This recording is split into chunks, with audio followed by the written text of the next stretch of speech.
This conference will now be recorded. Welcome to today's facility plan meeting for 2019 Fremont 14. And we at the SFD will go ahead and introduce ourselves. Brandon Finney with the State Construction Department. My role with the team is to work with them in the school districts to identify any capital construction needs and then present those to the various legislative bodies. I'm Raj Dami. I'm the accounting analyst, and I provide these guys with information from the AIM database. Amber Leach with State Construction, Policy Planning Analyst, and my role is to work with the districts and the documentation for today's facility plan meeting. District, go ahead. Owen St. Clair, Superintendent, Fremont 14. Dave Rushforth, Business Manager, Fremont 14. Gordon Highwalker, Fremont 14. And it's Steve McDonald, the new project manager for the Northwest region. Excellent. Well, first of all, I just want to say thank you guys for all your hard work that you've been able to do in preparing for today's facility plan meeting. And as we go through here, if I'm going to attempt to write in some notes or at least capture some of the things that we're talking about. And if you see that we need to include anything, please stop me or let me know, and we will get those comments included as well. We start off here with tracks and deeds, and as you see here, we've got some Google Earth imaging so that we can see a little bit of what your district is represented. We just kind of took a snapshot of most of the properties and presented them. As you see, Charlie Kaufman did a lot of work with the tracks and deeds in the past and has been really able to get this fine-tuned and get it to another level for us all. And as these tracks and deeds do impact your block grant in WD, we will refer all the information on acreage and give that to them eventually here this fall, or I'm sorry, this spring. And you've addressed that this acreage is represented correctly for your district. Yes, it is. All right. And then what we did was we also brought in a list of the land lease here that is included just to show the representation of what you've got for lease on any land. Looking forward, you have no indication of land disposition or land acquisition. And we indicated that the AIM update or databases update at this time. Okay. Anything on this that you need to speak about? No. Okay. We'll go ahead and move on into property profiles. And as you see here, you've indicated everything was good on this portion. What we have is a representation of all the properties that are in active or in your inventory as of now. Again, these do impact your block grant with WDE with major maintenance payments and going forward. Yeah, we looked at that. Currently, there is no building leases within your district, so we're good in that sense.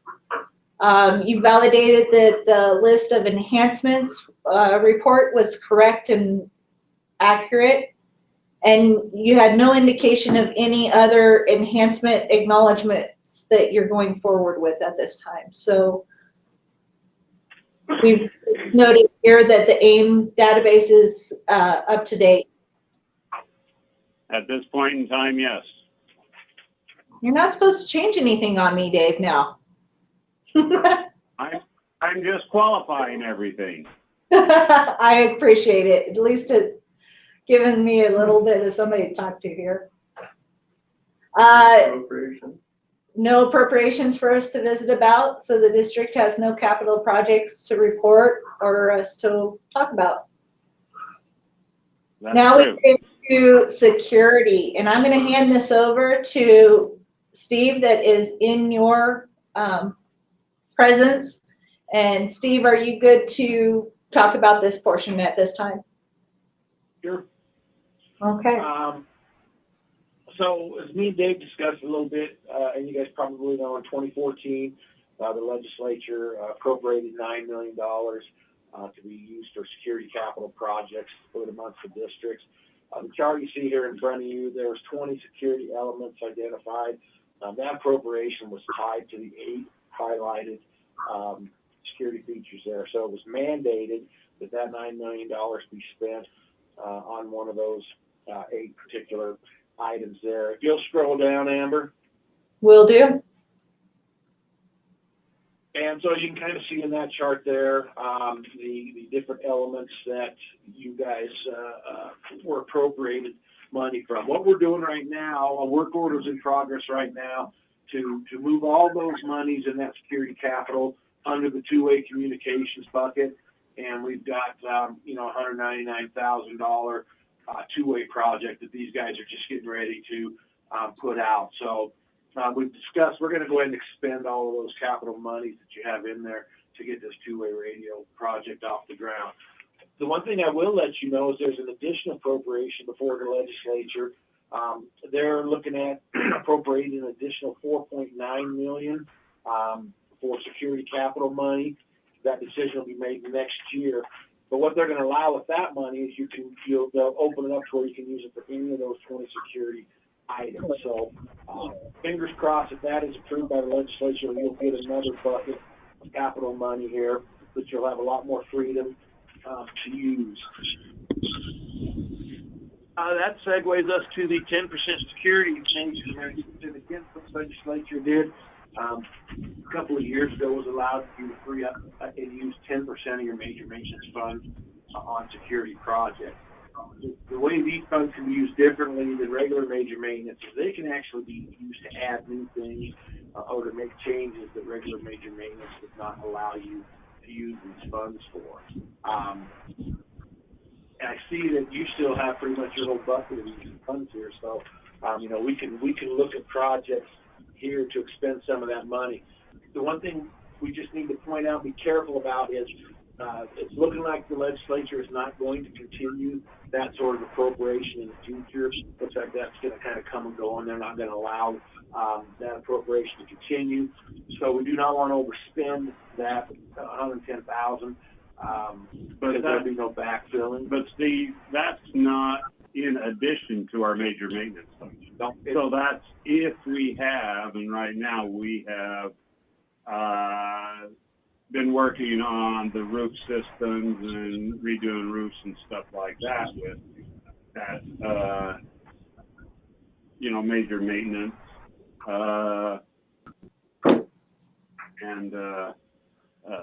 So that's why we haven't tried to pull into that. We've been moving our major maintenance in other aspects.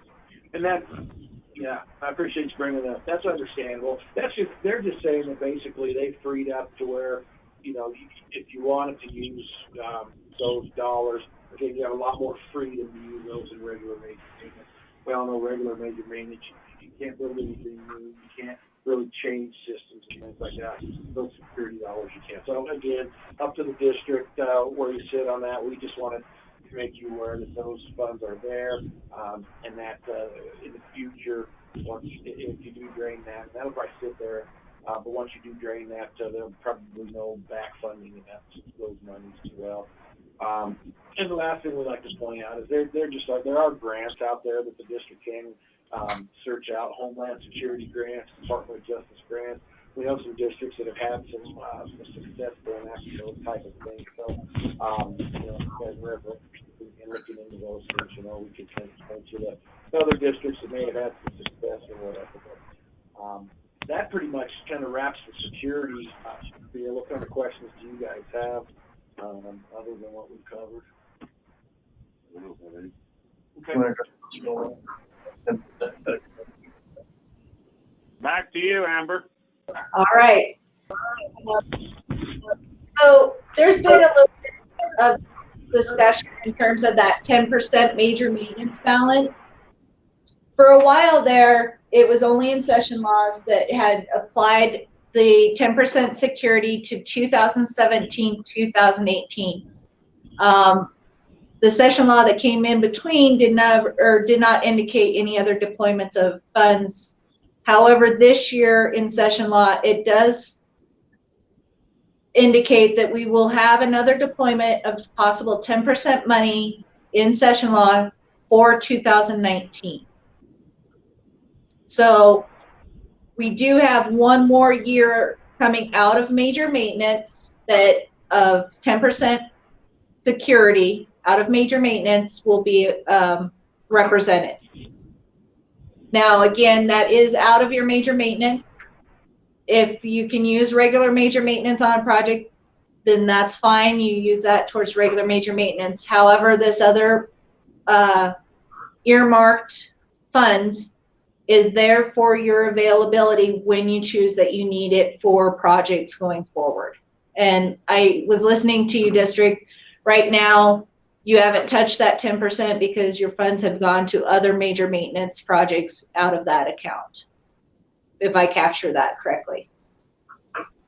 Yeah. Okay. Amber, So, this is Troy. Amber, I just joined you. This is Troy. all right. Well, thank you, Troy, for joining us. Are you just joining us by phone? Yes, I'm still on the road. Okay. So that if you didn't capture Troy, we are into the security portion of this. Steve has just indicated his portion, and we were just wrapping up that at this time. Yes, I joined about 3-4 minutes ago, and he's absolutely right. These are just categorizations of your major maintenance. Money wasn't generated off those categorizations, simply that you're allowed to spend that much up to that amount. So thanks for pointing that out, Dave. That is correct. The next portion we get into is talking about capacity. And if you look here, we show representation in this table that shows the actual enrollment numbers of October 1st, 2018, shows the building capacity, and then shows your percent of capacity. The next table you'll see here, as I'm going to get into it. Can't see it. What was that? Can't see it. Can't see it. It's okay, guys. I'll blow this up so that we can see it. Now, as you look here, we have 10 years of trailing data that goes into the projected years here. And when we take that into effect, you can also see that we have an average survival rate that works into that formula. So as you go across here, your kindergartners going into your first, we take an average across this going into that, and that gives us our survival rate. When we factor that in, you look at your just the kindergartens from 2009 across, you can see that you guys stay right in there between about 51 up to at least 61. You're pretty, you have one low year of 45, but right in there along those lines. When you get into your survival rate, as you see, you do lose some in kindergarten to first, but that could be a little bit in terms of how you handle your kindergartners, if you kind of hold them back a little bit every once in a while if they're not quite ready, or if you've got a developmental preschool that they kind of gets their feet in the door. Also, as you see going down the list, when you get into your high school in terms of survival rate, you've got some little bits of dips in there of loss of kids. And, when you get into your sophomore, junior, and senior year, you've lost a little bit there. Do you know where you're losing kids, possibly? Well, it kind of depends. We have a transition between 8th and 9th. Okay. Not all our 8th graders go to our high school, so we lose a little bit there, but we do gain from other places. So it's kind of a catch-22, I guess, a little bit. We lose some, we gain some. We have open enrollment in the county, and the kids can go, either to Lander, Wind River, Riverton, wherever. So it's kind of, you have to take a look at all the districts in the county to get a true picture of it. Yeah, that makes sense. Yeah, I kind of grew up in some areas in Nebraska that it seemed that they lost some kids if they had a better football program in the other county beside them. So, Well, we're number one in basketball, boys and girls at the region next week, so. well, you know, it's where those girls go that a lot of boys follow, so you might get some numbers back. But with that being said, you know, this does help us a little bit. If you look at the graphic down below, it just shows that you're pretty steady across the mainway, but it does show an uptick in the next couple of years. So it is, you know, when you look at smaller districts, you lose 5 or 6 kids, it makes that graph a big impact compared to some that have larger numbers to compare. Yeah, we have a few kids that if we get a move or something, it affects our graduation rates, our attendance rates, all those. So a few moves really hurt us. Oh, and it does impact the school in many ways. I'm going to go on into the next portion. Troy, did you have anything to add to enrollments while I was still there? No. Okay. I'm going to go ahead and show us the statewide list here. And what this was just kind of represent some of the high, medium, and low capacities across the state, just to kind of reflect back and what's going on. And as you see here, some of these districts are already handling it by either a grade configuration or maybe a non-constructive remedy.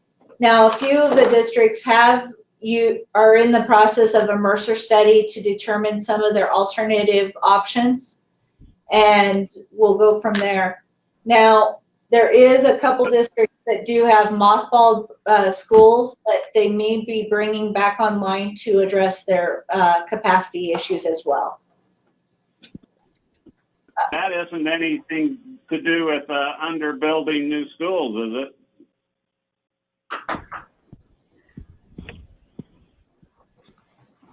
Well, Which district? Just building them the right size?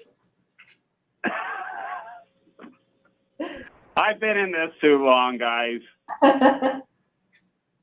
Okay. A little bit of sarcasm there, Dave. A little bit. All right. So you've indicated that you review this, and we've also followed up with a note that the district does have sufficient capacity for the enrollment of their students. Charter schools, district at this time has no charter schools, so we'll move on from that. We get into the condition of the schools and talking about the FCI, the Facility Condition Index. And what we get into here, first two graphs or tables you'll see are a statewide list of educational, at least through 3.2, as well as a statewide list of support buildings through, again, 3.2, that top portion of the list. And following that is the tables that indicate your district. Oh, go ahead. Amber, Can you go back a couple slides? I need to see where our middle school is. Okay, will do. So are we talking the TAC building, or I'm sorry, not TAC, I apologize. I don't believe your middle school is in the top portion of that list. well, and this has been an ongoing issue with the FCI because the FCI seems to be a moving target, and it was up there at one time in about 13, 14, and now it's out of it. So currently, I'm just going to recite the actual middle school, the Indian middle school. In 2016, we have the FCI score as 0.226. Okay. And then the previous FCI was at 0.2135. Troy, are you were you able to get those numbers? Yeah, and thank you for pointing that out, Amber.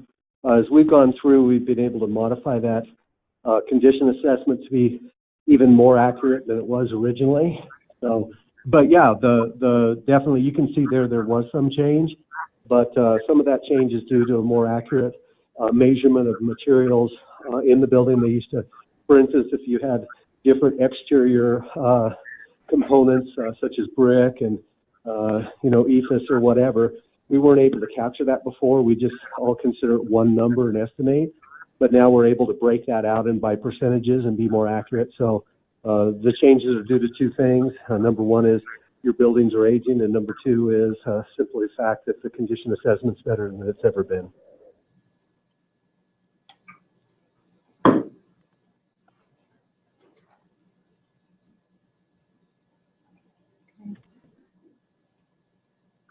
District had a note here that all but one building was built before 1997. And then on SFD notes, we said buildings are all in relatively good condition, is what we noted here.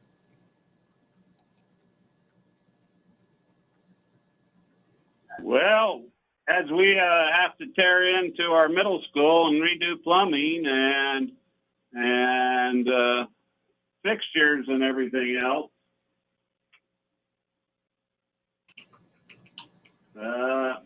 we'll be coming to you. We're finding some things that we don't agree with the grade right now. But the more we dig into things.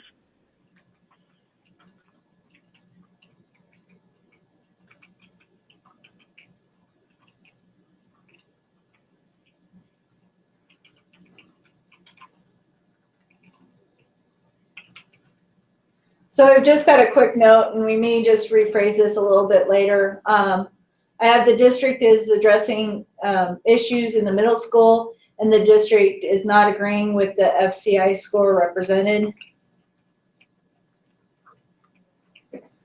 Yes.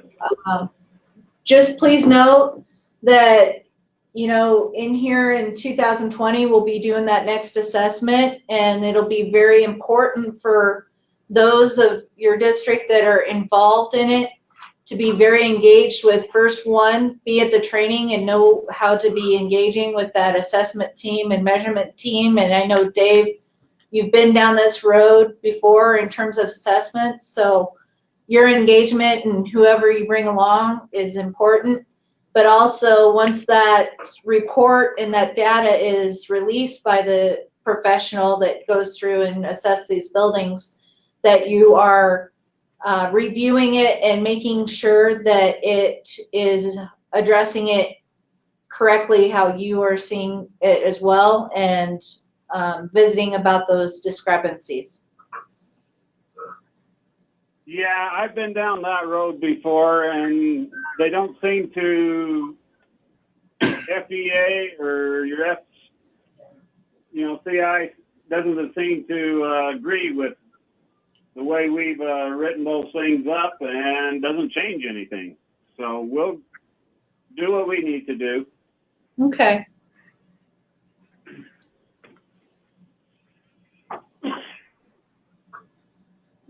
The next thing I'm going to go ahead and move into is major maintenance.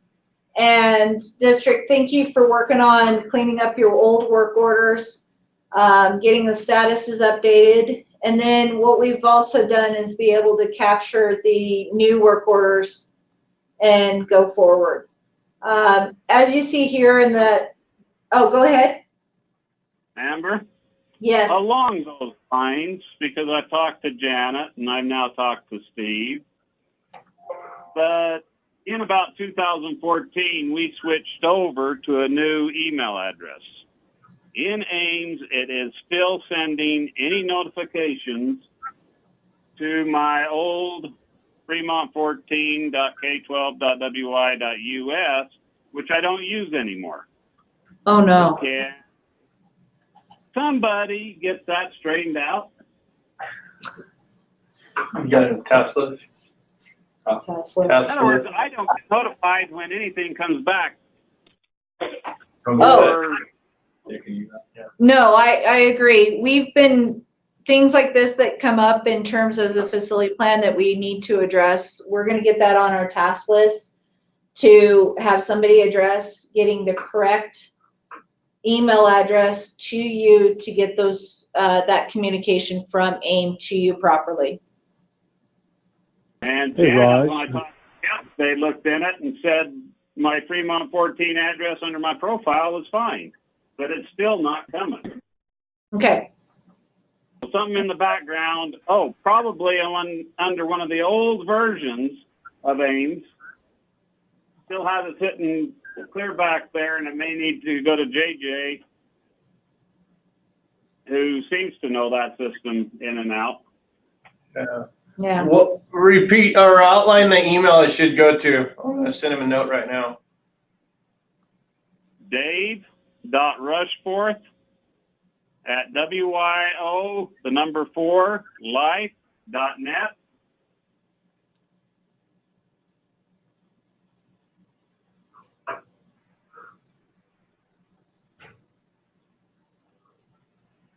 The number 4, then what? Life, L-I-F-E, Okay. .net. Okay.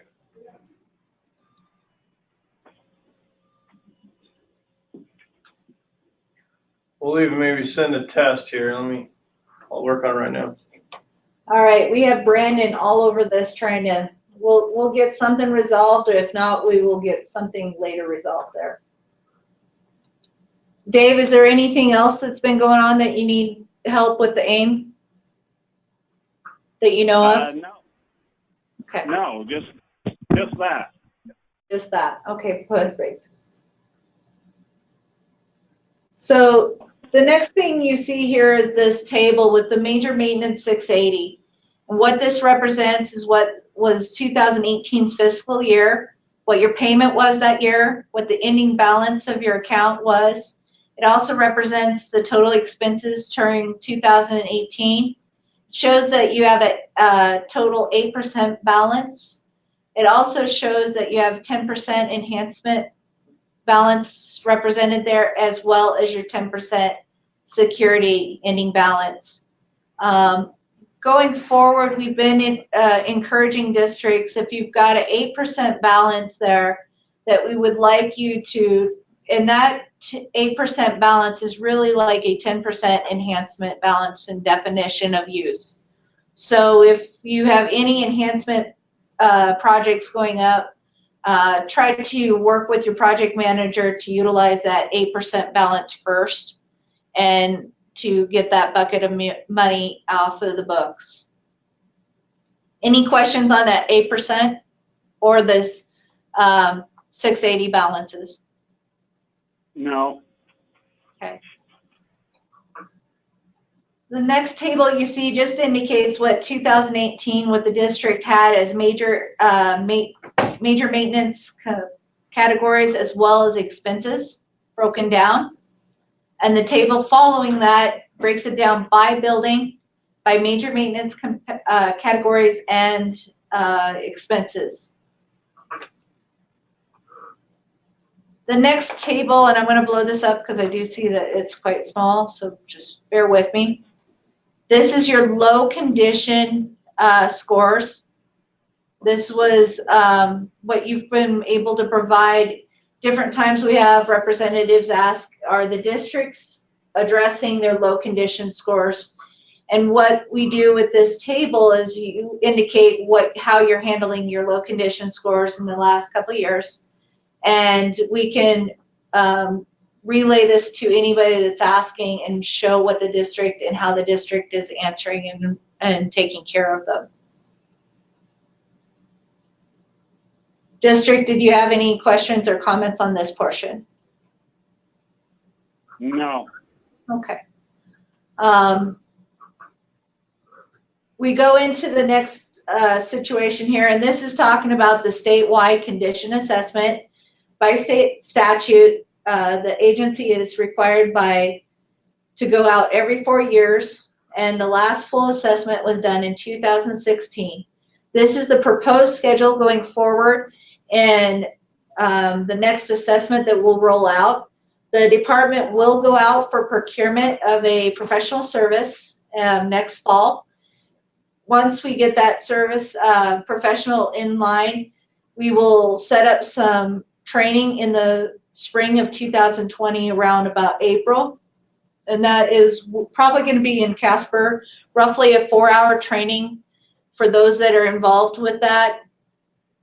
Between May and October, the assessment measurement teams will go out. This is where we encourage the district to be involved and engaged in that process and follow up on the report and the review of that report and data. Once we get the information from all 500 buildings and get that validated, we will be uploading that information in November of 2020 and be able to go from there. District, did you have any questions on the next assessment rollout? No. Okay. Troy, any comments from you? No, I'm fine, Amber. Thank you. Okay. The next section we get into is component projects, and as you see here, this is the list for the 2019. Districts were able to apply in September of the spring of 2018 for component project money. The assessment team was put together, or the committee was put together in November to be able to rank these. This is how the 32 or 31 components were ranked. This has been presented to commission. It will go in front of legislation next fall to determine the funds that will, amount of funds that they will be able to allocate towards components will determine how far down the list we will be able to answer things. District, you have indicated that, what was that? Looked at. Yeah. District, you've indicated you've looked at this. Any other further questions that you would like to talk or points you want to make? No. Okay.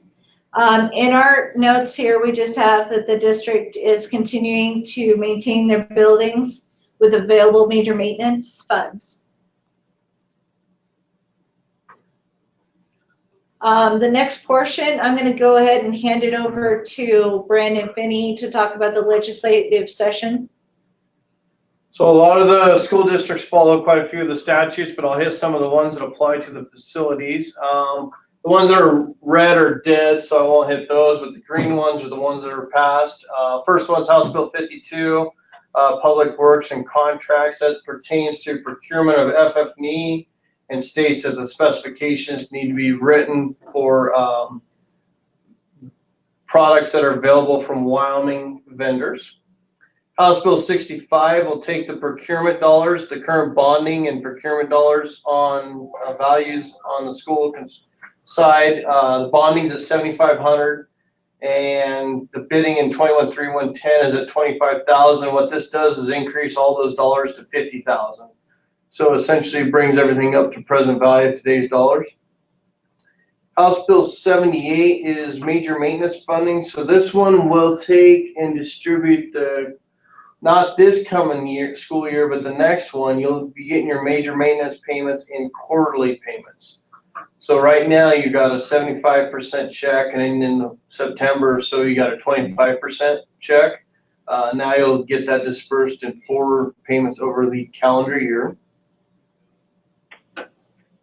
House Bill 79 is just how they can fund from different accounts the school projects.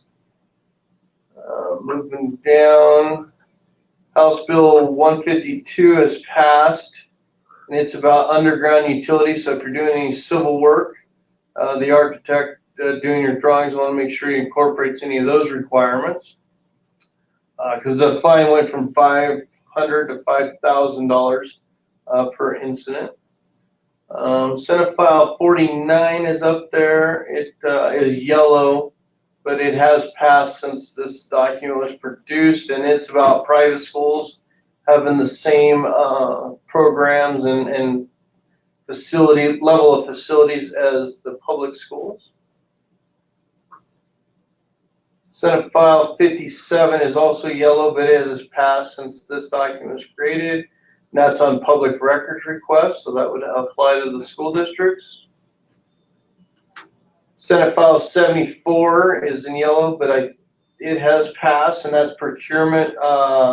It's about keeping architects and engineers, keeping Wyoming dollars local, and there's some preference requirements for hiring professional service providers. And the last one was paid back. On Senate File 74? Yeah. Let's go. Since it's laid back, I haven't seen any movement on it. All right, we'll have to check that one. And then House Bill 1 is the budget. And we can scroll down or up. And these are the projects that were in that one. You had the Satellite High School in Sweetwater, Sheridan 2, got the alternative school. There's a ranch school there that's reappropriations of some existing funds to get that little modular fixed up, or a new modular for those kids. Charter school lease. The commission, as you know, they have their unanticipated funds for projects if something goes south. The security money, this would benefit you guys. And in there, the governor line item vetoed. The way it came out of the House or through the legislation is that you'd have to spend it on just those elements that have already been, I think it's 1 through 6, 8, and 11 or something. And that's how they had it, but the governor vetoed that.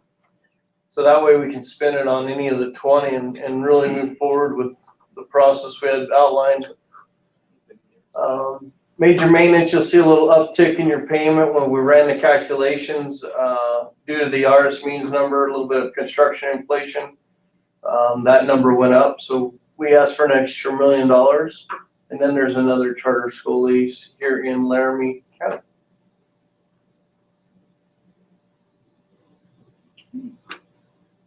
I'll go jump on that 74, see if I can find the status of it real quick. And just to remind everybody, that was kind of a snapshot last Friday that we took these notes. So if something has changed between now and then, it certainly wouldn't be reflected in it. Yeah, and it did. I do see that it has been enrolled, so it's live. So that'll have an effect on districts doing procurement when hiring professional service providers. District, any other comments on the law or the session?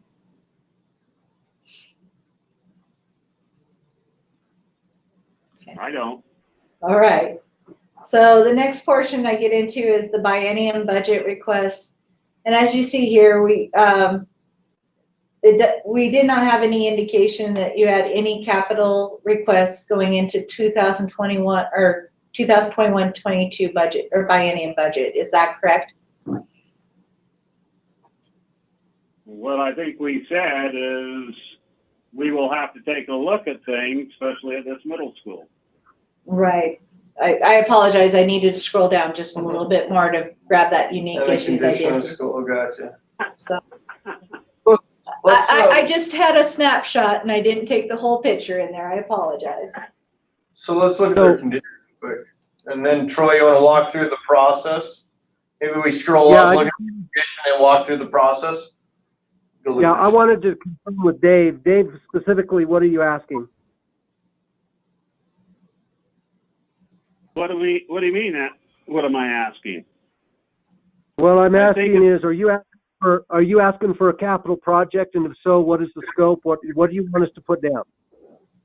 Right now, I think we need to be looking at the middle school because of the major work that's come up in the last year, 18 months of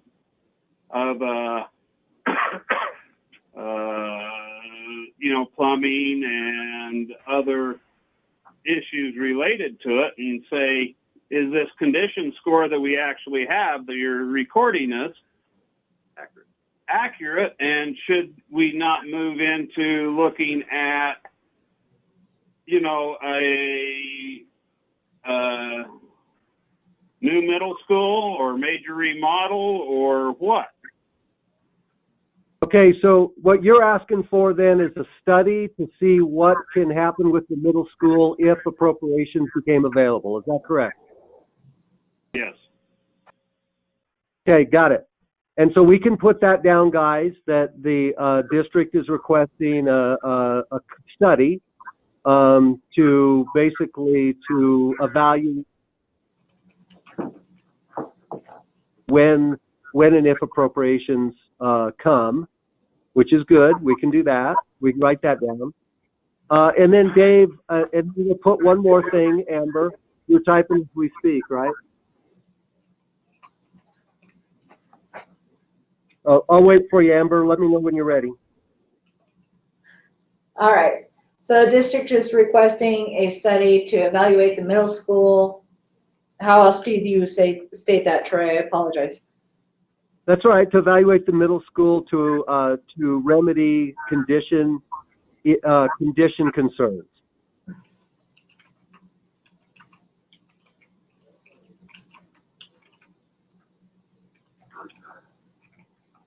Okay. And then Amber, SCD will request funding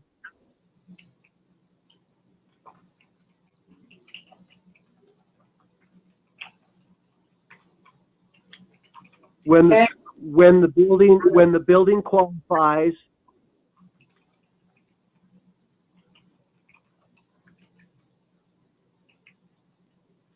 through the prioritization process.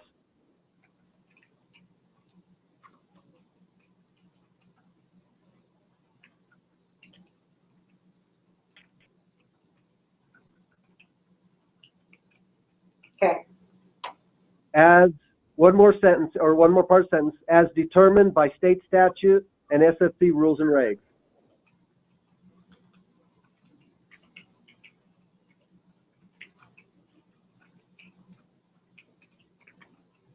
You're not just going to give it to us?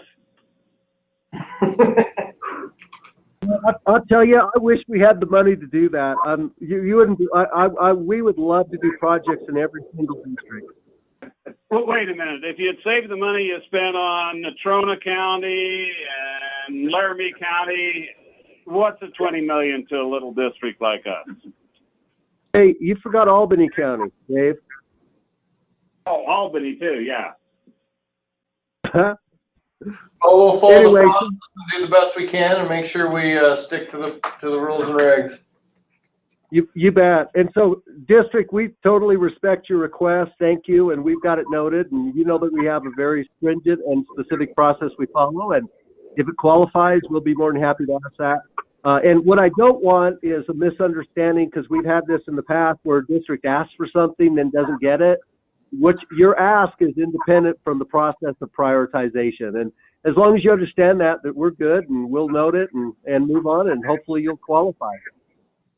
Well, here's the deal that we all have learned. The squeaky wheel gets the grease. Now it's time for us to become the squeaky wheel and not the Natrona and Albany and Laramie and some of these others. Now type that one out, Amber. I think I'm going to refrain and come back to that.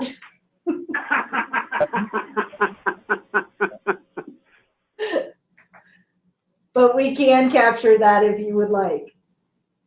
How would you like to capture that? Yeah, I think since this is recorded and could end up in legislative hands, Dave's made his point. I think it's good. We're not going to type that unless he absolutely insists. No, you don't need to. Okay. Well, thanks for taking me off the hook on that one. It'll cost you. Probably will. Anything else that we want to talk about under that unique issues, ideas, and concerns? I know that we would just address the middle school condition in that portion of it. Is there something further that you would like to discuss? Not that I know of. Anything further you want to discuss? Colin?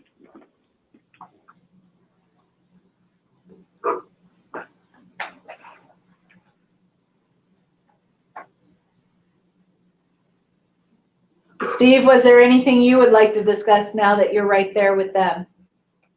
No, I think they kind of summed it up there, so. Okay. Staff Thank here, is there anything you guys want to discuss? No, just thanks for your time. Appreciate it.